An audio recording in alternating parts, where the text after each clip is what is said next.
Okay, so welcome back to the maths class. Now let's continue from where we had stopped the last day. On the last day, we had talked about introduction to polynomials, polynomials in one variable, and the zeros of a polynomial, right? Now, in this class, we are mainly going to talk about the remainder theorem. If possible, we will go to factorization of polynomials and then finally algebraic identities, right? So let's start off with the remainder theorem. Now let's have a quick recap of how we did division in our earlier classes or lower classes, right? I think you can recall it quite easily. Suppose we have to divide 25 by 6. How did we do? We did by long division method and found out the quotient as 4, right? Because 6 times 4 is 24, and finally we get the remainder as 1, right? Okay, so we'll just follow the steps here. What we had done, we had found out the quotient, or we had found out the multiple of 6 which is nearest to 25, and then subtracted it from 25 to get the remainder, right? Here the remainder is 1, right? So we can write 25 as 6 times 4, right, which is 24 plus 1, or in other words we can write the number as 6 times the quotient plus the remainder, right? This is the form in which we can write any number if we are dividing it with another number, right? Okay, so let's move on. Let's see one more example to just help you understand better what we are doing. For dividing 12 by 6, we get the quotient as 2, 6 2s are 12, and get the remainder as 0, right? And so we can write 12 as 6 times 2 plus 0, right? Just remember this form, how we are writing the number times the quotient plus the remainder, right? I think you know this.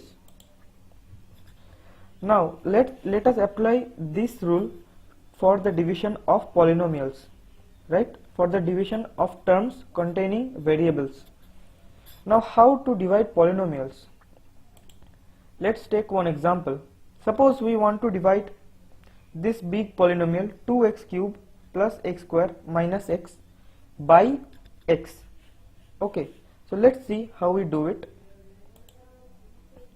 What we do is we write the division as a fraction, 2x cube plus x square minus x divided by x, right? We write this in the form of a fraction and separate each term of the fraction, right? This fraction can be separated by separated like this: 2x cube by x plus x square by x minus x by x, right? Now if we try to simplify these fractions, the individual fractions, we will end up with 2x square plus x minus 1.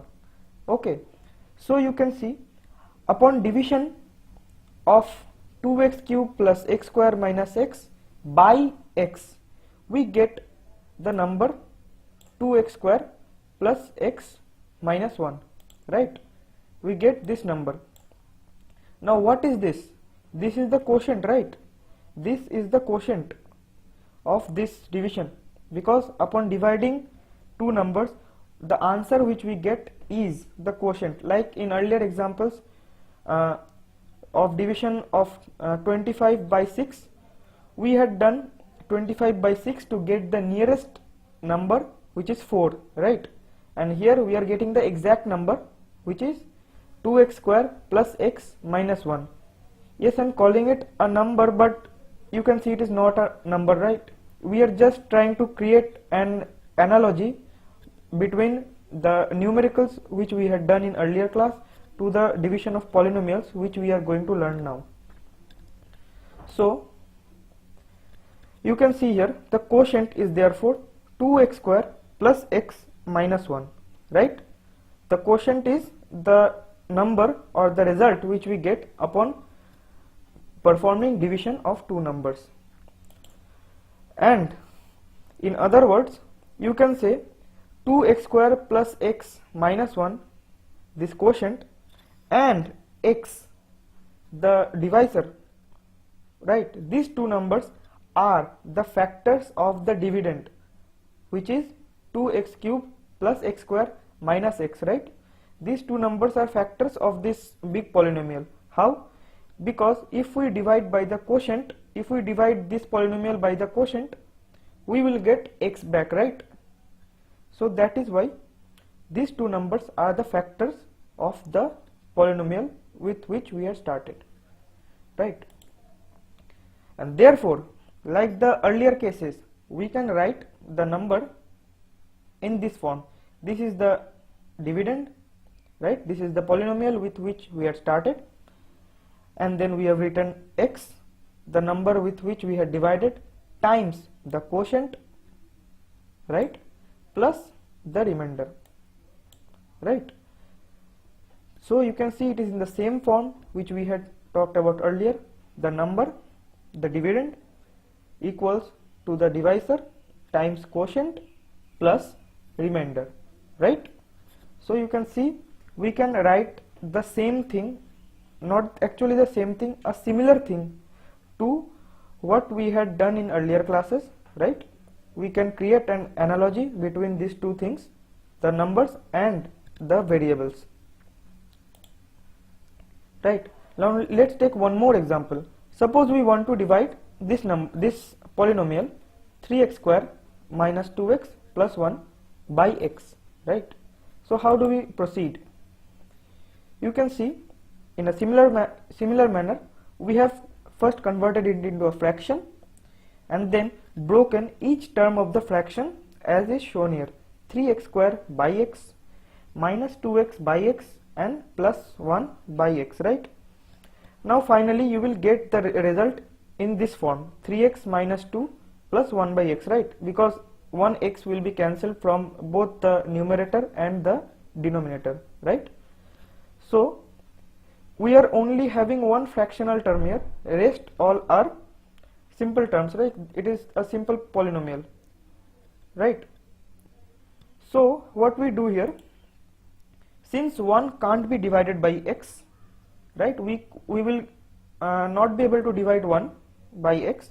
So what we take 1 as the remainder, right? This number which further can't be divided by the divisor, we take it as the remainder, right? Here we take 1 as the remainder, and thus we can write this as the quotient, this as the quotient, right? And this number 1 as our remainder. And you can see this form has been written here. The dividend 3x square minus 2x plus 1 equals the divisor x times the quotient times quotient plus the remainder, right? Remainder we have taken as 1. Now you can verify this. How? You can multiply this x with the quotient here. You can see x times 3x is 3x square, right? 3x square, and x times 2 is minus 2x, right? And finally we have 1, and thus you can see we are getting this dividend back, right? So we can take the number which further can't be divided by x as the remainder, right? Okay, now we had used the fractional method for dividing the polynomials with another polynomial, or rather only a variable, right? Now let us see how do we do the same thing using long division method, right? Now we want to divide 3x square minus 2x plus 1 by x. Now in a similar way which we had done with the numbers earlier, we will do the same thing here. So what we will do, we will write x divided by 3x square minus 2x plus 1, right? And this is the second bracket, right? So first what we want to do, we want to eliminate this term, the first term 3x square. So what must be multiplied with x to get 3x square?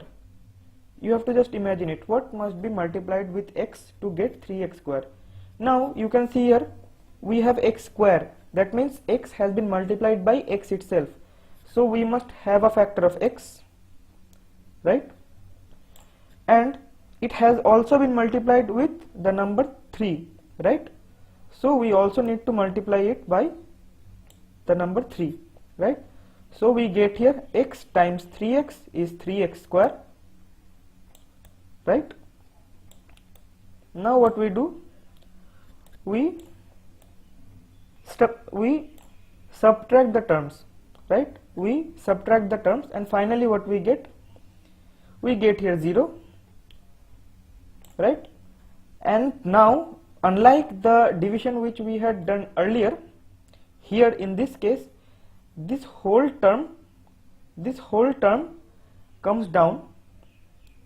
Okay, whatever remaining term is there, the whole term comes down, 2x plus 1, right? This full term comes down. Now you have to see, since it is 0, we can ignore this, right? We can ignore this. Now let's continue the division. Since you can see we have 2x here, so which number or which polynomial when multiplied with x gives us 2x, or rather minus 2x? You can see if we multiply x with minus 2, right? If we multiply x with minus 2, we will get minus 2x, right? Now we do the same thing again. We subtract minus 2x from minus 2x, and thus here we get 0. And again the entire thing which is left here comes down, or plus 1. So you can see at this point of time we cannot further divide this number with x, right? We cannot divide this number with x further. So we arrive at this point as the remainder, this point as the quotient, right? So you can see the result which we have obtained, 3x minus 2 as the quotient and 1 as the remainder, matches with our earlier result, right? Let's check once more what was our earlier result. You can see we had 1 as the remainder and 3x minus 2 as our quotient, right? So our result matches, right? You can see here what we have done. Quotient is 3x minus 2 and here is 1. Let me repeat the steps once more.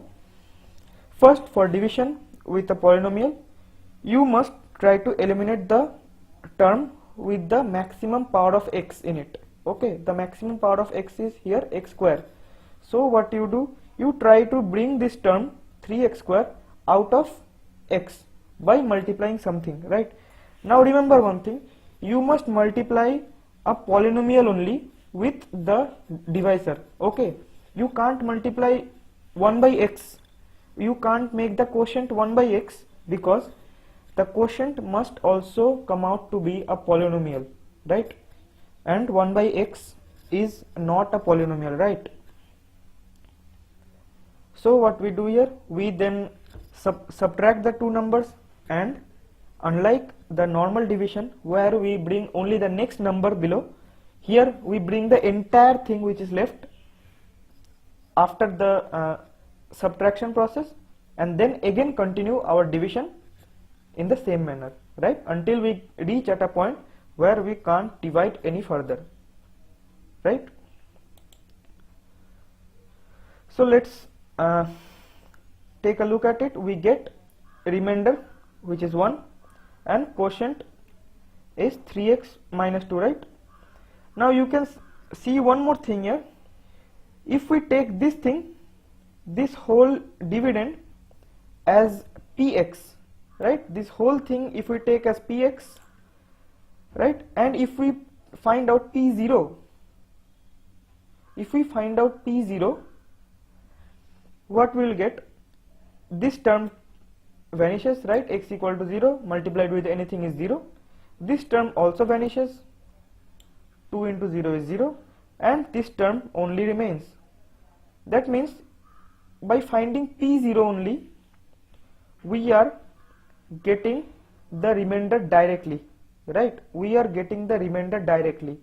Now x can be written as x minus 0, okay?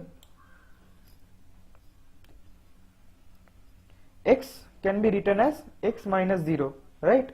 So you can see x minus whatever is there, if we put that thing in place of x in the dividend, we get the remainder directly, right?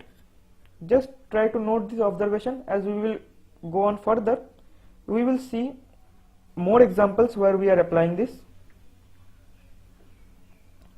So let's proceed. Now let's do division with a bigger polynomial, x plus 1, right? Let's do with x plus 1, x plus 1, and here first bracket. Then now how will you write this one? First we have to eliminate the term with the maximum power of x, right? So what we should write at the first? We should write the term with the maximum power of x at the first, right? So first we should write 3x square, then the next power of x, which is plus x, and then the lower power of x, which is minus 1, or minus 1 times x to the power 0, right? And let's start our division. Now what will you multiply with this number x, with this polynomial x plus 1, to get at least one term as 3x square, right? What must you multiply with x plus 1 to get the maximum term as 3x square? It is the same thing. If you multiply with 3x, right? If you multiply the number x plus 1 with 3x, what will you get? If you multiply x plus 1 with 3x, if you multiply x plus 1 with 3x, you will get 3x square, right? You will get 3x square plus 3x, right? You will get 3x square plus 3x, right? Now we are going to use this in this division process. Let's erase all this stuff. Okay, done. So when we multiply 3x with this x plus 1, we are very easily able to eliminate the first term, which is 3x square, and don't forget to write the next term, which we get as an addition, 3x, right? Now what we do, we subtract these two numbers, right? We subtract these two numbers.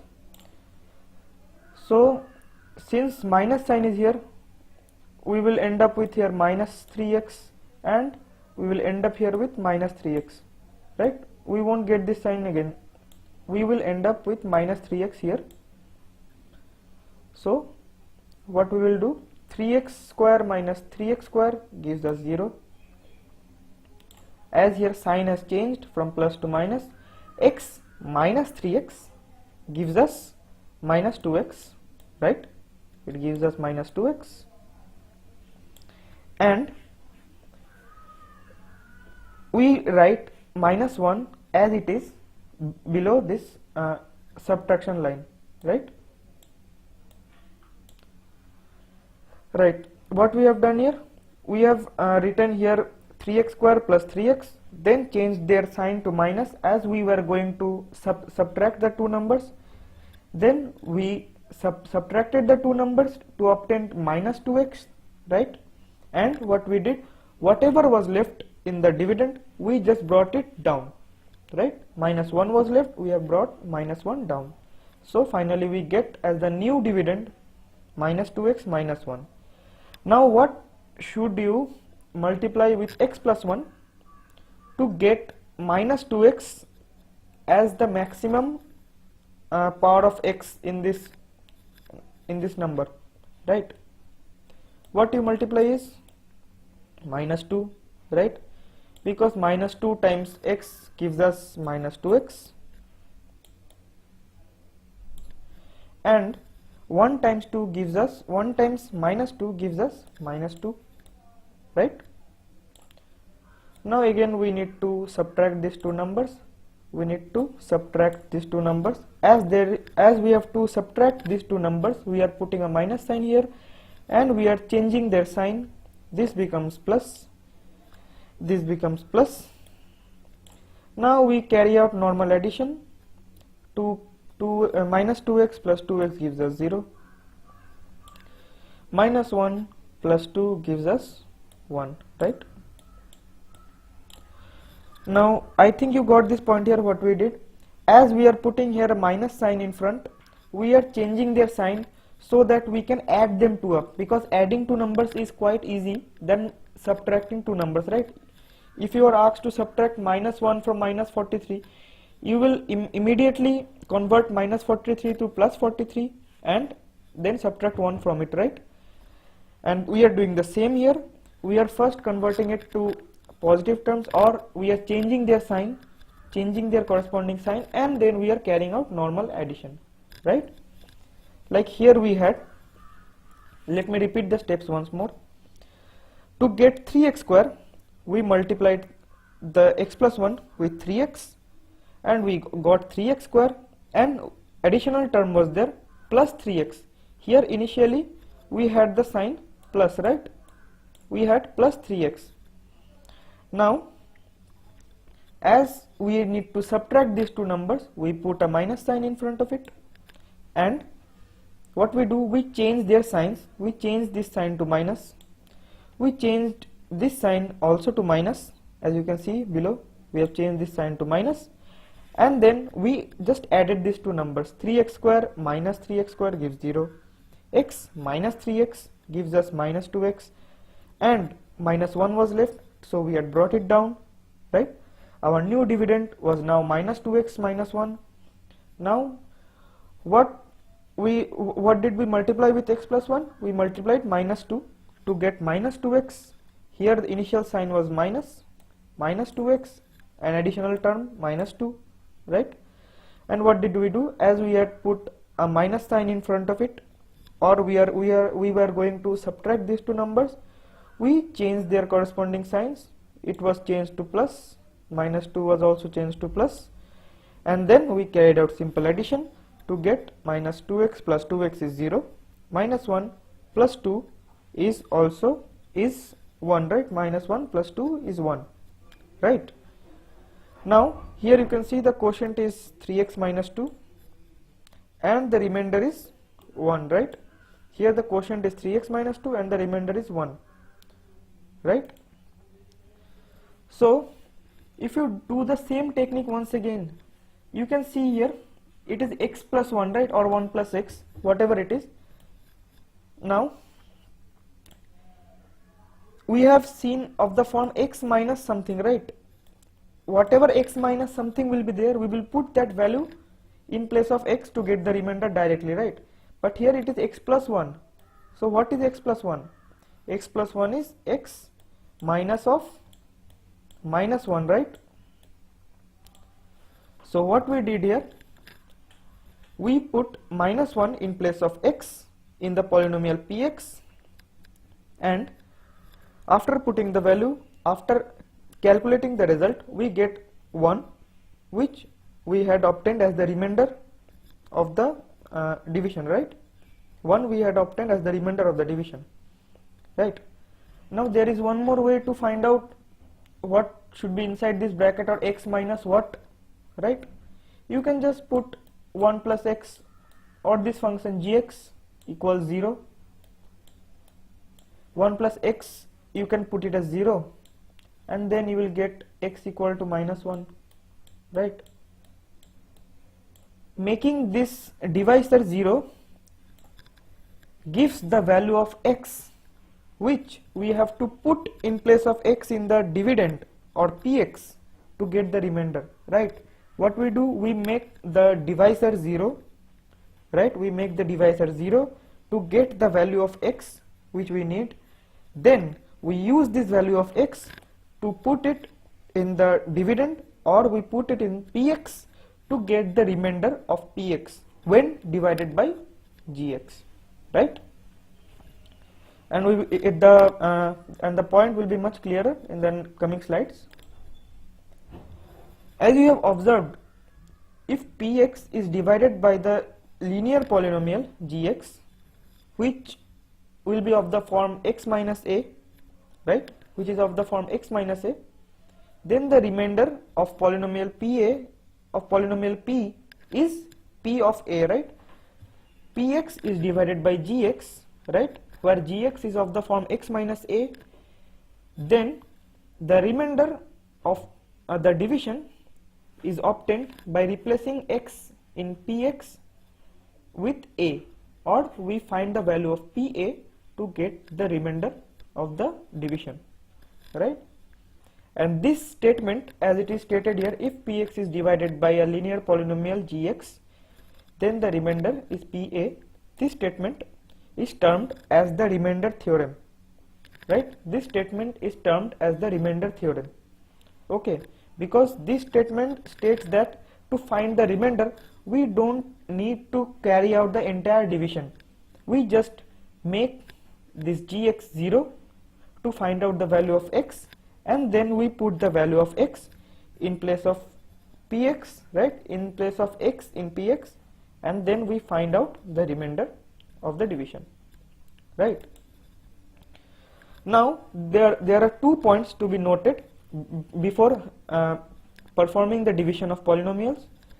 Degree of px, or the degree of the dividend, must be greater than the degree of gx, or the degree of the divisor, right?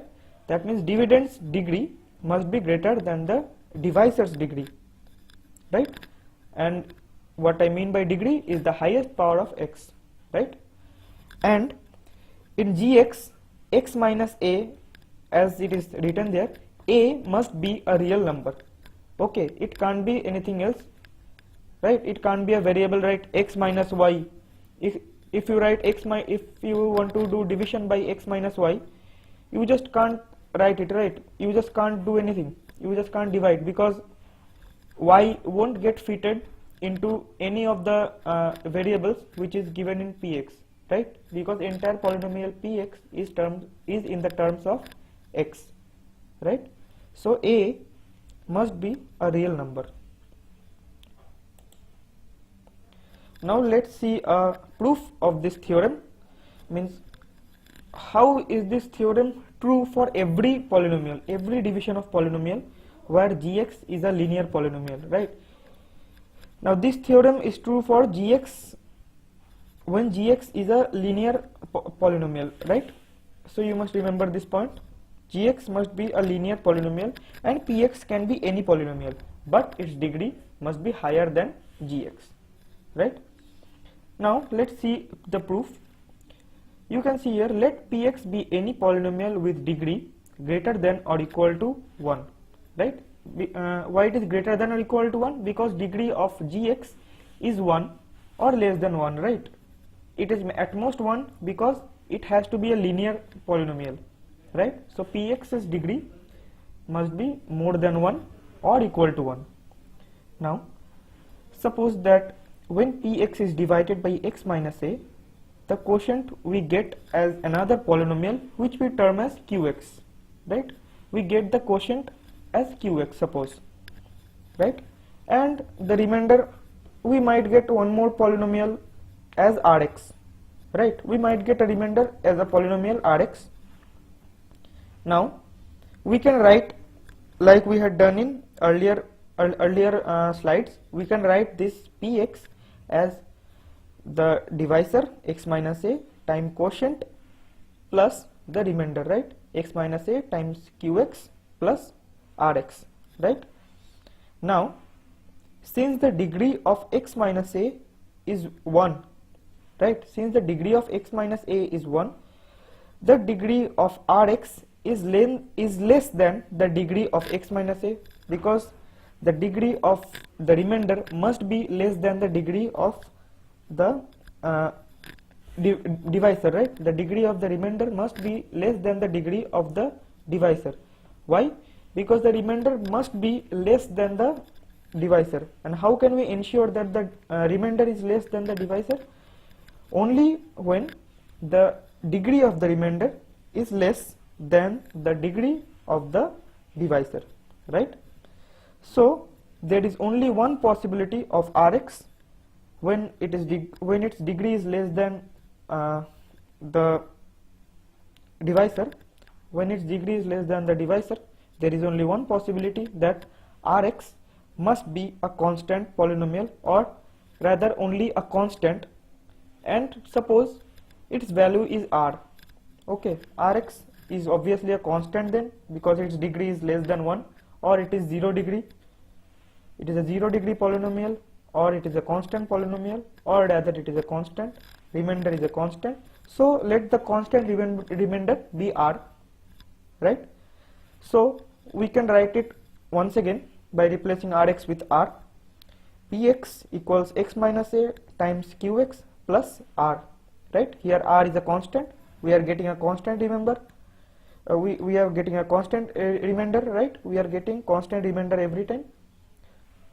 So in particular, if x equal to a, right, here if we put x equal to a, what we get?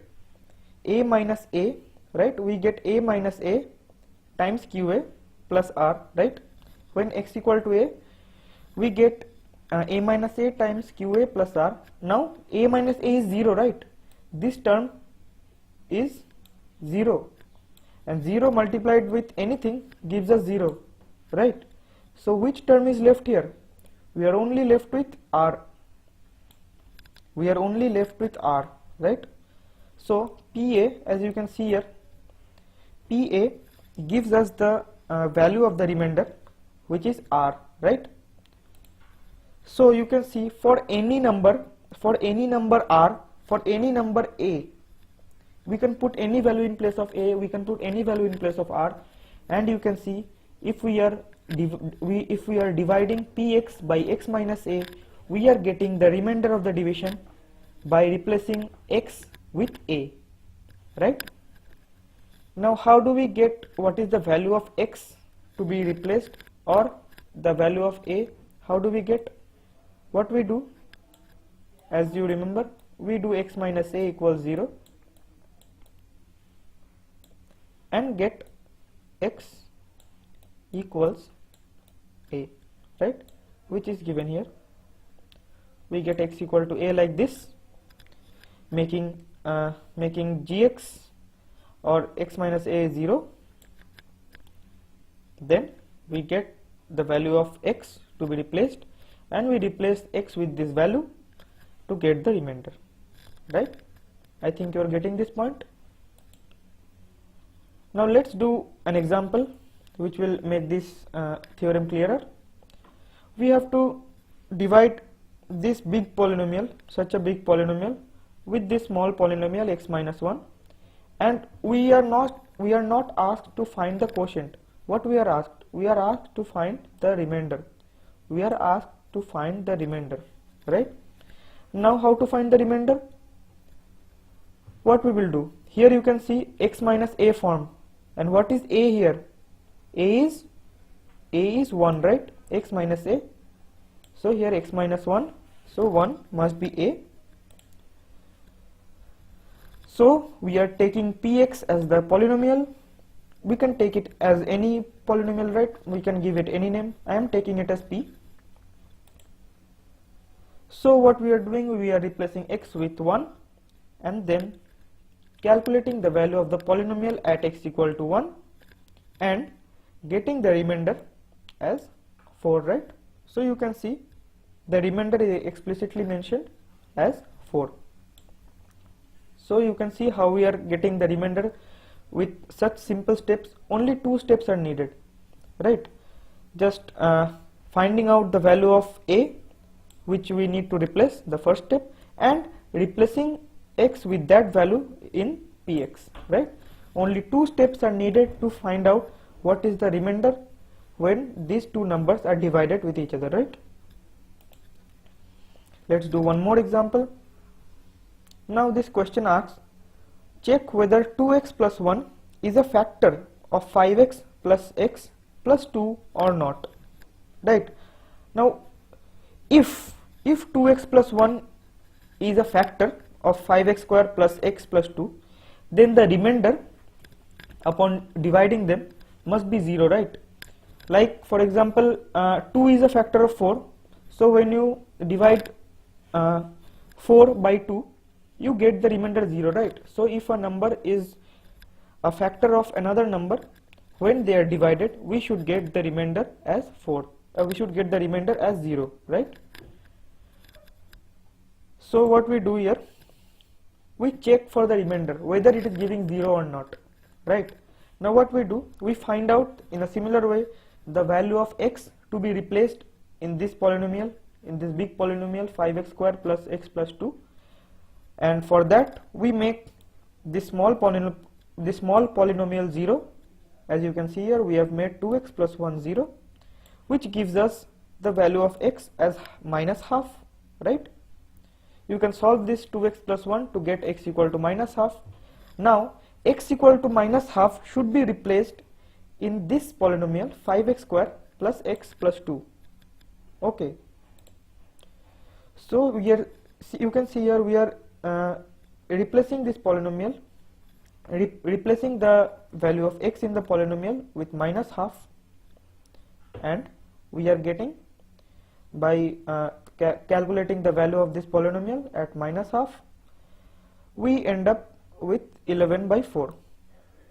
P of minus half is 11 by 4, which is not 0, right? This value is not 0. So the remainder which we are getting is 11 by 4. But if the remainder is 11 by 4, then this number 2x plus 1 must not be a factor of this big polynomial 5x square plus x plus 2, right? So we can finally conclude that 2x plus 1 is not a factor of 5x square plus x plus 2, right? Okay, so we are at the end of this class, and in this class you can see we have learnt about the remainder theorem, its application to find out the remainder only in 2 steps, right? First we had to find out the value of a, right, with which we had to replace x in the bigger polynomial px. After we had replaced x with the value of a, we get the remainder of the division process directly, right? So this is a small method with which we can find the remainder easily. Thank you.